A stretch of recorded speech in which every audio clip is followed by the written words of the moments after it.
So for this video, we have to talk about media bias and how it's found in the news and the different types that there are. So for my examples, I found a news article and a video that shows a lot of bias. So the first one I'll talk about is the news article, and it's from the Weekly Standard. And the article basically talks about how Republicans thought they were going to win the election, and it's how it's the first time they actually really thought they were going to win in a while.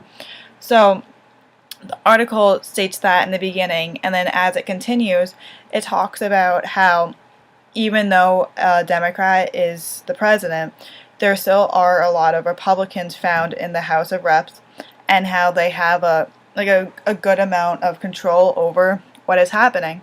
So as you read, you get a feel that the people writing the article is for Republicans, and how they basically want their viewers to be swayed into being on the Republican side too. So because of this, I found this article to be partisan bias. They deliberately try to persuade the reader, as I said, to a certain side. And they just showed, they had a lot of examples talking about how a person should be for the Republican side, and how Republicans should hopefully have a change in what's happening. So it's a very, very strong partisan bias. The other video that had a news article I picked was from Nancy Grace. She talks about what's inside the minds of mothers and wives who are accused of murder.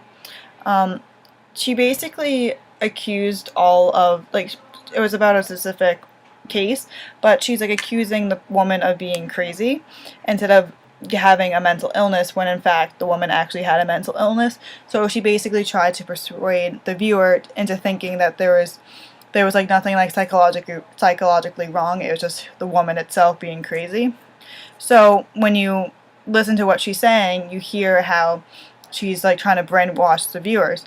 So I thought this type of bias was propaganda bias, because of how she was deliberately trying to change everyone's viewpoint. She wasn't really stating actual facts. She was just stating her own opinion and her own point of view. And by doing this, she was just making everything a complete mess instead of stating the actual truth. So I noticed that there is a lot of bias in the news. I didn't at first notice how much there was, but after learning about this, I realized that there actually is a great deal of bias found in the news, and although you might not realize it at first, there's all these different types, and they're just going to continuously show up, and the more they show up, the more influenced you're going to be. And it's really something to think about, because it makes you think, is what I'm hearing actually going to benefit me, or is it just going to be someone's point of view, and in the long run I'm going to be believing something completely false, and it's going to make my opinions be skewed to the wrong side. But yeah, here's my video. I'm sorry it's so late. I didn't know I could hand in late assignments. My bad. But yeah, thank you.